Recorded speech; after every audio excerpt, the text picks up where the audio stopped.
يختارون ولا يحصين ما يقاتلون ولا يؤدي قوم يجتهدون الذي ليس بسببه موجود ولا نعق موجود ولا وقت معدود ولا جل ممدود وترى الملائكة بقدرته ونشر الضياء برحمته ثم الصلاة والسلام على أشرف النبي والأخلاق المريد وعلى رحمة للعالمين على المعيد ورسول المسدد ونبي المهذب أبي القاسم محمد اللهم صل على محمد وآل محمد ثم الصلاة والسلام على أهل بيته الطيبين الطاهرين المعصومين لعنة الله عليهم إلى الآن إلى قيام يوم الدين أما بعد فقد قال رسول الله صلى الله عليه وسلم من مات ولم يعرف إمام زمانه مات ميتة جاهلية صلوا عليه اللهم صل على محمد وآل محمد غنی کسی حدیث سے بابرکت کے ذہن میں ہماری آپ کی گفتگو اب آخری مرحلے میں پہنچی جس میں نور سرور کائنات محمد مصطفیٰ صلی اللہ علیہ وسلم ارشاد فرمایا جو مر جائے اس حال میں کہ اپنے زمانے کے امام کو نہ پہچانتا ہو اس کی موت جہالت آپ کی خدمت میں نے عرض کیا امام کو پہچاننے کا سب سے پہلا ذریعہ ہے کہ انسان کو باعلم ہونا ہوگا.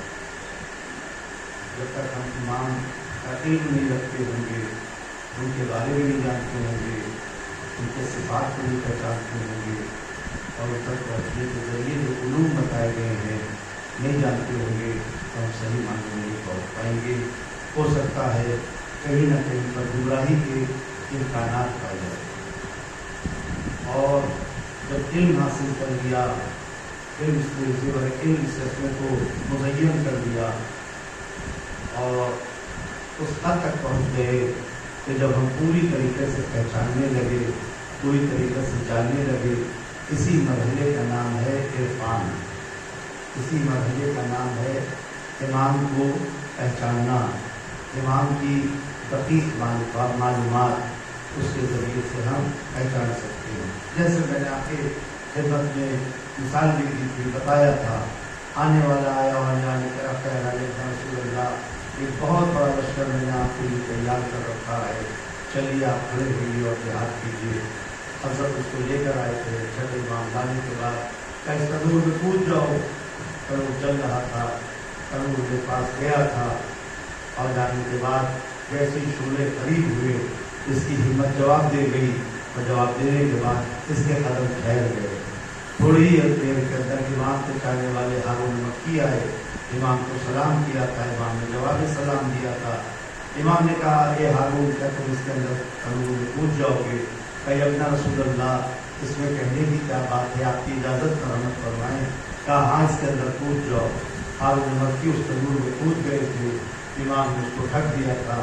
تھوڑی دیر کے بعد جب یہ تڑپنے لگا اور یہ تشویش کو ہو گیا آخر اس کا کیا ہوگا جب اس سے رہا نہیں کیا کہ اپنا رسول اللہ اس کو بھی تو چل کے دیکھیے بیچارے کا کیا حال ہوگا بیچارہ تنور کے اندر.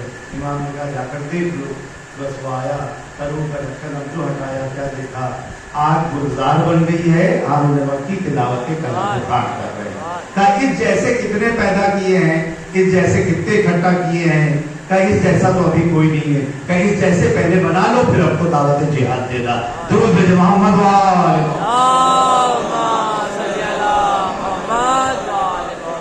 یہ دوسرا مرحلہ تھا معرفت کا. علم حاصل تھا ہارون مکی کو معرفت بھی ہو گئی تھی کہ یہ آگ کیا ہے. امام اگر اشارہ کر رہے ہیں امام اگر اس سے کہہ رہے ہیں تو ہم کو سوچنے کی ضرورت نہیں ہے ہمیں شک و شبے کی ضرورت نہیں ہے. معلوم یہ ہوتا ہے علم الگ چیز ہے معرفت الگ چیز ہے. رسول اللہ کہہ رہے ہیں صلح حدیبیہ میں اب یہیں پر قربانی کر دو، اس سال ہم لوگ حج کرنے کے لیے نہیں جائیں گے، یہیں کے اوپر اپنی اپنی قربانیاں کرو، یہیں پر سر مڈاؤ۔ اور دیکھو اب صلح حدیبیہ ہو گئی ہے، اب یہاں پر صلح نامہ لکھا جا چکا ہے، مولا علی صلح نامہ کو لکھ رہے ہیں۔ لکھنے کے بعد جب لکھ گیا سب تیار ہو گیا، کہا کہ سال آئندہ آپ آئیں گے، سال آئندہ آنے کے بعد آپ حج ہو جائیں گے، لیکن سلاح نہیں لے کر آئیں گے، وہ سلاح لے کر آئیں گے جو صرف جیب میں لگائے جاتے ہیں۔ جب آپ آئیں گے ساری باتیں ہو گئی، اور یہ جتنے تھے ساتھ میں آئے تھے یہ سب کے سب سر جھکائے بیٹھے رہے۔ رسول کہتے رہے سر منڈاؤ، رسول کہتے رہے قربانی کرو، یہاں تلک کے یہ بیٹھے رہے۔ مولا علی کھڑے ہوئے، مولا علی نے تمام امور کو انجام دے دیا، لیکن یہ نہیں کھڑے ہوئے، بس ایک ہی جملہ تاریخ نے لکھا کہ آج جیسا محمد کی رسالت میں شک ہوا اس سے پہلے شک نہ ہوا۔ معلوم یہ ہوا کہ صحابیت شک کرتی ہے، امامیت امامت یقین کرتی ہے۔ درود ہے محمد کھڑے نہ ہو جاتے، شک کیوں کرتے کہ جیسا آج شک ہوا اس سے پہلے مجھے کبھی شک نہیں ہوا تھا۔ شک و تردید کے عالم میں تھے، لیکن مولا علی یقین کے عالم میں۔ جبھی تو مولا علی نے ارشاد فرمایا تھا کہ لو کشف الغطا ما استطعت یقینا، اگر میرے سامنے سے حجابات کو اٹھا بھی لیا جائے تو علی کے یقین میں ذرہ برابر بھی اضافہ ہونے والا نہیں۔ یہ ہے عزیزان گرامی منزل معرفت کی۔ معرفت جب پیدا ہو جاتی ہے، جب معرفت پیدا ہو جاتی ہے تو اطاعت کی منزل پر خود آ جاتی ہے، اور جب اطاعت کی منزل آ جاتی ہے تو انسان کشمکش کے عالم میں نہیں ہوتا ہے، یقین کے عالم میں ہوتا ہے۔ اور جب یقین کے عالم میں ہوتا ہے اور رسول کہہ رہے ہوتے اے علی کیا میرے بستر پر سو جائیں گے؟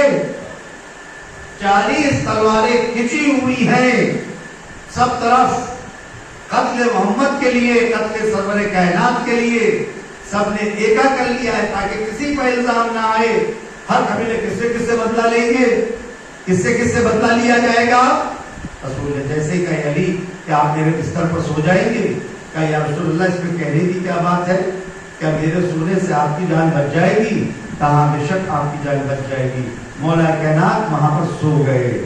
تاریخ اور تفسیر لکھ رہی ہے کہ پروردگار عالم نے جناب جبرائیل اور میکائیل کو بھیجا، جائیے، اور جانے کے بعد اب آپ علی کے بستر کا جا کر طواف کیجیے، اور کیجیے گا۔ دونوں فرشتے اترے اور اترنے کے بعد علی کا طواف کرتے جا رہے ہیں، قصیدہ پڑھتے جا رہے ہیں، بقن بقن یا علی ابن ابی طالب، بقن بقن یا علی ابن ابی طالب، مبارک ہو کہ پروردگار عالم آپ پر فخر مباہت کر رہا ہے، پروردگار عالم آسمان پر آپ کا قصیدہ پڑھ رہا ہے۔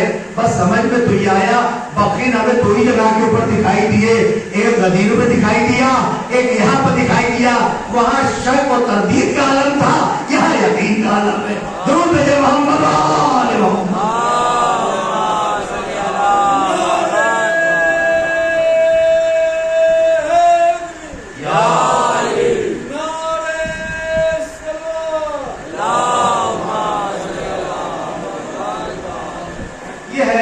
معرفت کا مرحلہ، جب معرفت کا مرحلہ آ جاتا ہے تو اطاعت اس پائے کی ہوتی ہے، اس پائے کی ہوتی ہے۔ سب سے پہلی اطاعت جو دکھائی دیتی ہے، جو نظر بنتی ہے، وہ ہوتی ہے اطاعت پروردگار عالم،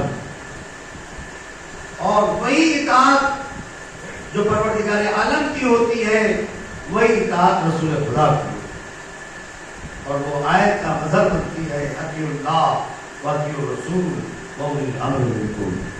اس صورت سے اطاعت جب ہوتی ہے تو حدیث قدسی میں اس کے لیے چند جملے آتے ہیں، جیسا کہ ہم جانتے ہیں کہ حدیث قدسی قرآن نہیں ہے، حدیث قدسی معصوم کا کلام۔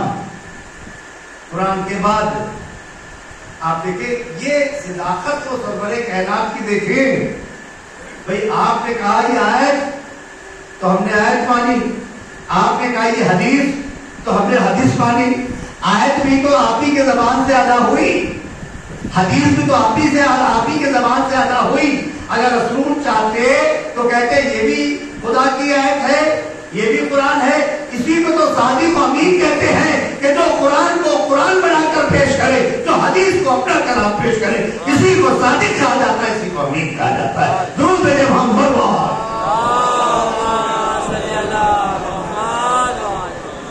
حدیث قدسی میں آیا عبدی اتانی اعطنی یجل کا مثلی، کہ میرے اب تو میری اطاعت کر کے تو دیکھ، میں تجھے اپنا جیسا بنا دوں گا. انا حی لا اموت، میں ایسا زندہ ہوں کہ جسے موت نہیں آتی. میں تجھے ایسا زندہ بنا دوں گا کہ تجھے موت نہیں آئے. آخر اس سے کیا مراد ہے؟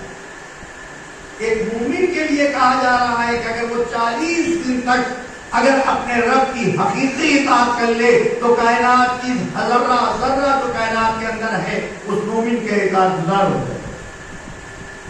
یہ زمین اس کی اطاعت گزار ہو جائے گی، یہ ہوائیں اس کی اطاعت گزار ہو جائے گی، یہ شمس و قمر اس کے اطاعت گزار ہو جائیں گے. لیکن اس کے لیے ہر عمل خدا کے لیے ہونا چاہیے. یہ نہیں کہ نماز اس کے لیے، یہ نہیں کہ روزہ اس کے لیے، یہ نہیں کہ حج اس کے لیے، بلکہ اعضاء و جوارح، روح، فکر سب کچھ خدا کے لیے. اور کرے فکر بھی وہ کرے اگر تو وہ خدا کے لیے کہ اللہ کی مرضی کیا ہے اس وقت. یہ نہیں کہ بیٹھے ہیں سوچ رہے ہیں اور کر رہے ہیں، بظاہر بات آپ سے کر رہے ہیں لیکن خیال نماز کے اندر دوسری چیزوں کا آ رہا ہے. بظاہر حج کر رہے ہیں دماغ کہیں اور لگا ہوا ہے، بظاہر مجلس میں بیٹھے ہوئے ہیں دماغ کہیں اور لگا ہوا ہے.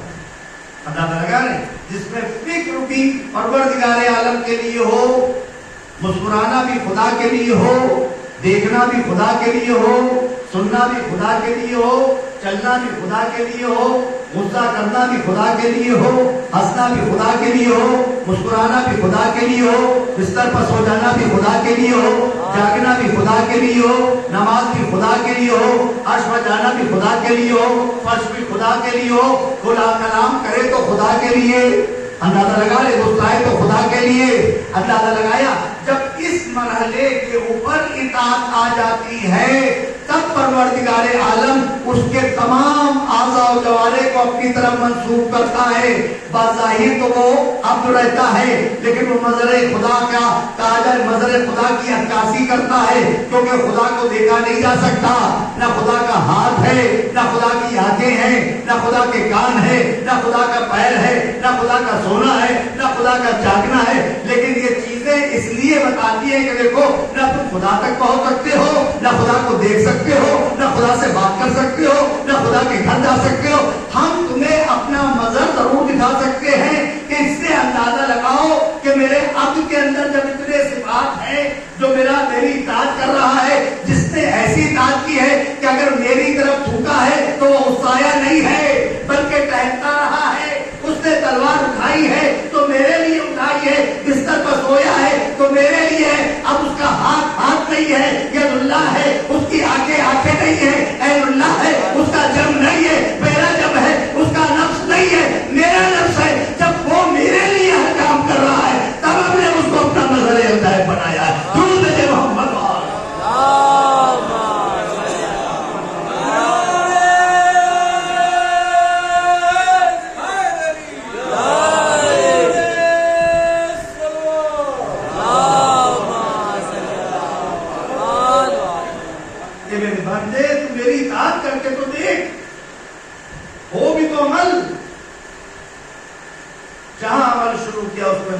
خواہشات آ جاتی ہے.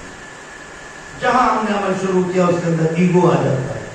جہاں ہم نے اپنا عمل شروع کیا اس کے اندر کہیں نہ کہیں نفس شامل ہونے لگتا ہے، کہیں نہ کہیں کوئی نہ کوئی بات اس کے اندر آ جاتی ہے. خدا نہیں بن جائیں گے مولا علی، یہ میرے عبد کا مرتبہ ہے. اسی لیے عبدیت کو معراج دی ہے ہم نے. سبحان الذی اسری بعبدہ لیلا من المسجد الحرام الی المسجد الاقصی. پاک و پاکیزہ وہ ذات اپنے عبد کو راتی راتا لے گئی. کہنا چاہیے تھا پاک و پاکیزہ وہ ذات جو اپنے رسول کو لے گئی. بھئی رسول اللہ جا رہے ہیں معراج کے اوپر، تو کہنا چاہیے تھا اپنے رسول کو لے گئی، اپنے طاہر کو لے گئی. اپنے یاسین کو لے گئی، لیکن خدا بتانا چاہتا ہے ابدیت کی کمال کہاں تلک ہے، ابدیت کو وہاں تلک ہم نے بلایا ہے۔ بلانے کے بعد نہ ہم ابھی رسالت کو بلا رہے ہیں، نہ نبوت کو بلا رہے ہیں، ابدیت کو بلا رہے۔ میرے عبد کی شان تو دیکھ کہ اس کو کعبہ قوسین کی منزل تک بلا رہے ہیں، اور بلانے کے بعد اس منزل پر بلا رہے ہیں۔ اس کو بھی دیکھ لینا، اس کے جانشین کو بھی دیکھ لینا۔ جب یہ ایسا ہے تو اس کا جانشین کیسا ہے؟ میں لہجہ اختیار کروں گا تو علی کا لہجہ، ہاتھ دکھاؤں گا تو علی کا ہاتھ، انگشتری دکھاؤں گا تو انگشتری، بس اس سے اندازہ لگا لینا جو نور علی کا ہے وہ محمد کا ہے، جو نور محمد کا ہے وہ علی کا ہے۔ درود بھیجے محمد وال۔ اس لیے حدیث میں آیا انا ولی من نور اللہ، میں وہ علی ایک ہی نور ہے جس کو تم دیکھ رہے ہو، جس کو تم سمجھ رہے ہو۔ میری اطاعت کر کے تو دیکھ۔ ایک درود بھیجے محمد وآل محمد۔ اللہم صلی علی محمد یا علی یا علی اللہم صلی علی محمد۔ عزیزان گرامی، یہ ہے حدیث قدسی، میں زندہ ہوں، انا حی لا اموت، مجھے موت نہیں آتی، خدا کو موت نہیں ہے، کوئی تصور بھی نہیں کر سکتا۔ میں تجھے ایسا زندہ بنا دوں گا کہ کوئی تصور بھی نہیں کر سکتا۔ تو کہ میری اطاعت کر تو دیکھ، مردہ وہ ہوتا ہے کہ جس کا ذکر خدا ختم کر دیتا ہے۔ مردہ وہ یہ نہیں ہوتا کہ جس کا ذکر ختم ہو جائے، مردہ وہ ہے کہ جس کا مشن ختم ہو جائے، زندہ وہ ہے کہ جس کا مشن قیامت تک باقی رہے، مردہ وہ ہے کہ جس کا نام لینے والا کوئی نہ ہو، زندہ وہ ہو کہ جس کے نام لینے والے علی علی علی علی کہنے والے لاکھوں کروڑ اربوں کی تعداد میں ہو۔ مردہ وہ ہے کہ جو تاریخ کے اندر لعنت کا مستحق بن جائے، زندہ وہ ہے کہ جس پر درود و سلام دے دیتا ہے۔ درود بھیجے محمد وآل۔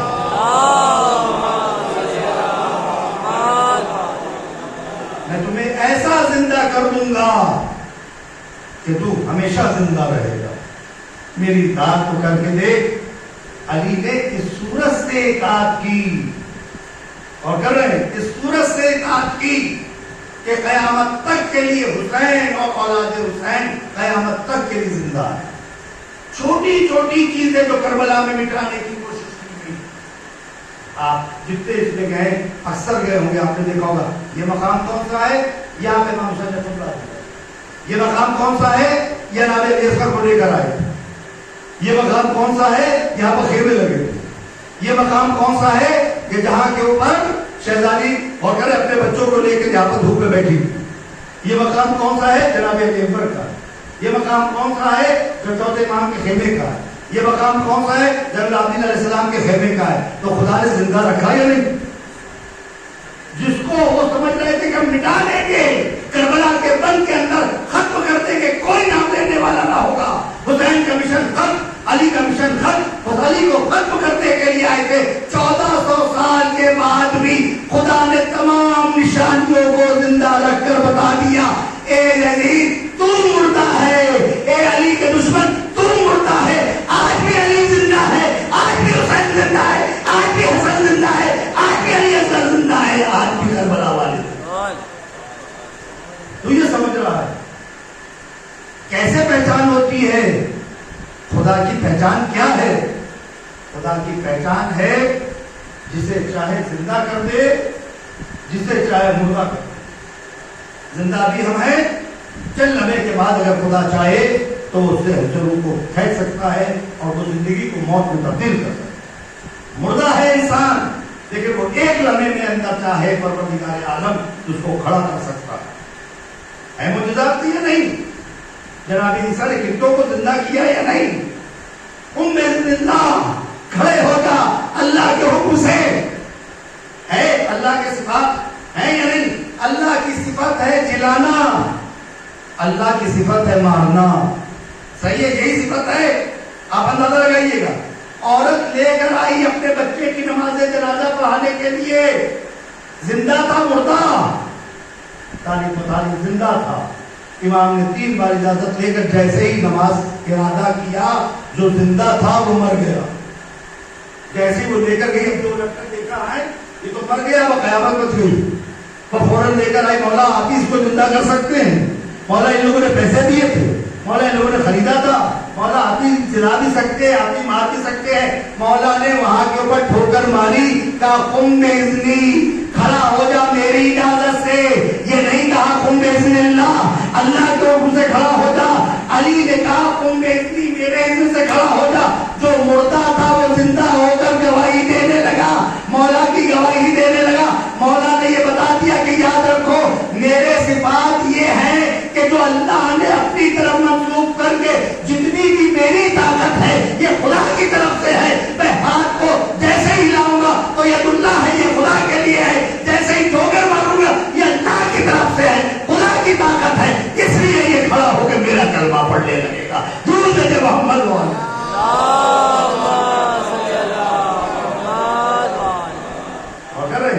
میں ایسا بے نیاز ہوں، ایسا سمجھ ہوں کہ جو لا یفتقر، کبھی بھی اس کو کسی کی مدد کی ضرورت نہیں، کسی سے مانگنے کی ضرورت نہیں۔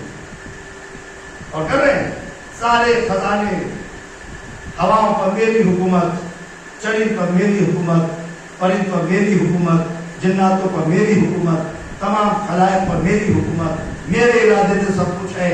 اور کر رہے ہیں میں کسی سے کوئی چیز نہیں مانگتا، پوری کائنات فقیر ہے میرے آگے، چاہے وہ بادشاہ ہو، چاہے وہ شہنشاہ ہو، چاہے وہ کوئی ہو، دنیا کا کوئی ہو بڑے سے بڑا، سب جو ہے فقیر ہے میری بارگاہ میں۔ اور کہہ رہے ہیں کہ مومن تو میری اطاعت کر کے تو دیکھ، میں ایسا غنی بنا دوں گا، ایسا غنی بنا دوں گا کہ تو کسی کے لیے آگے ہاتھ نہیں پھیلائے گا، دنیا تیری محتاج ہوگی، تو کسی کا محتاج نہ ہوگا۔ پوری زندگی میں مولا کائنات کی دیکھ لے، کبھی کسی سے کوئی سوال کیا ہو؟ ہر بادشاہ آپ کے در پر، ہر شہنشاہ آپ کے در پر، جنات آپ کے در پر، چرند آپ کے در کے اوپر، سورج آپ کے در پر، ستارہ آپ کے در پر، فرشتے آپ کے در پر، ملائکہ آپ کے در پر، اور کرے پوری کائنات آپ کے در کی فقیر ہے، اور یہ ایسی فقیر ہے کہ 70 بار نہیں 70,000 مرتبہ اس کو کہنا پڑے گا علی نہ ہوتے تو ہلاک ہو جاتے، علی نہ ہوتے تو ہلاک ہو جاتے۔ پوری کائنات علی کے در پر فقیر ہے، علی امیر المومنین ہے، علی امیر المومنین ہے۔ درود ہے محمد وآلہ۔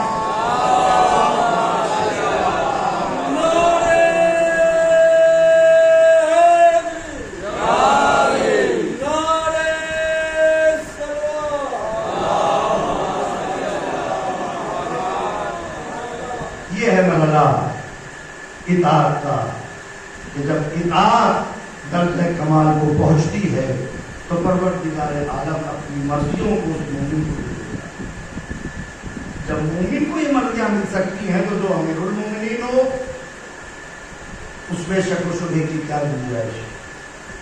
عزیزان گرامی، پوری کائنات مولا کائنات کے ہاتھ میں، اسی صورت سے پوری کائنات حسین بن علی کے ہاتھ، تمام ائمہ کے ہاتھ، اندازہ لگائیے اور کیجیے گا۔ اگر چاہتے حسین تو پوری کربلا میں جدھر ارادہ کر لیتے، پانی پہ سوتے تھے، اور کر رہے ملائکہ آپ کی مدد کے لیے آئے، جعفر دن آپ کی مدد کے لیے آئے، جناتوں کا لشکر آیا، ہم آپ کی مدد کے لیے، ہم آپ کی مدد کرنے کے لیے تیار ہیں، اجازت دیجیے، اجازت دیجیے۔ لیکن عزیزان گرامی، حسین بتانا یہ چاہتے تھے کہ صبر کی کیا منزل ہے اور ظلم کرنے والی حکیم کا مقام ہے۔ آپ نے وہاں کے اوپر کوئی معجزاتی جنگ نہیں لڑی، بلکہ آپ نے جو بشری تقاضے ہیں اس کے تحت جنگ لڑ کے یہ بتایا کہ اگر انسان اپنے پر پروردگار عالم کی اطاعت کے لیے اگر سب کچھ نثار کر دے اور سب کچھ قربان کر دے تو یاد رکھنا یہ ہماری مجبوری نہ سمجھنا بلکہ یہ سمجھنا کہ ہم کتنے صابر ہیں پروردگار عالم کی رضا، ہم کتنے شاکر ہیں پروردگار عالم کی۔ عزیزان گرامی آپ اندازہ لگائیے، جس کی پوری سرکار لوٹ لی گئی، جس کے جوان کے کلیجے پر بچی لگائی گئی، جس کے قاسم کو پامال کیا گیا، جس کے برابر کے بھائی کے شانے کاٹے گئے، جس کو اور محمد کے جس کے لاشیں آ گئی۔ خدا نہ کرے کسی کے گھر میں ایک غمی ہو جائے، کوئی جوان ہو جائے، کوئی ہمت نہیں رہتی ہے، طاقت نہیں رہتی کھڑے ہونے، کیونکہ حسین نے وہاں کے اوپر اصحاب کی قربانی دینے کے بعد، اپنی قربانی دینے کے بعد قیامت